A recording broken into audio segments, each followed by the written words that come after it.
ఈ వీడియో వైకుంఠ ఏకాదశి నాడు తీసిన వీడియో అండి. లేట్ గా పోస్ట్ చేస్తున్నాను, సారీ ఫ్రెండ్స్. వైకుంఠ ఏకాదశి నాడు ఎవరెవరైతే పరంపదం ఆడారో కమెంట్స్ లో అయితే చెప్పండి. మేమైతే ఫ్యామిలీగా కూర్చున్నామండి ఆడడానికి.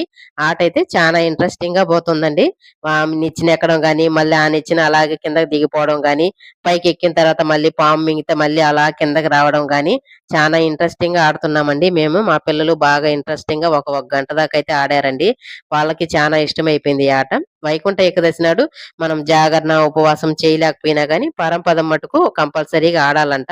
దేవతలంతటి వాళ్ళే ఆడారంట. సరే మనము ఆడితే బాగుంటుందని చెప్పేసి ఆడాం మేమైతే. ఈ సంవత్సరం ఎవరెవరు ఆడలేదో నెక్స్ట్ ఇయర్ అయితే అందరూ కంపల్సరీగా ఆడేదానికి ట్రై చేయండి.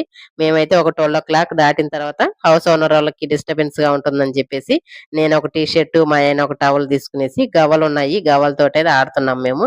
తర్వాత దాయాలు గానీ సౌండ్ రాదులని చెప్పేసి వాటితో కూడా స్టార్ట్ చేసాం మేము. మా పిల్లలైతే తట్టుకోలేక ఇంకా ఒక గంట దాకా ఆడారు. ఇంకా వాళ్ళ వల్ల అవ్వలేదని చెప్పేసి వెళ్లి పడుకున్నారండి. మేము లాస్ట్ లో ఒక ఆట ఆడామండి. ఓకే ఫ్రెండ్స్, వీడియో గాని నచ్చిందంటే ఒక లైక్ ఇచ్చుకోండి.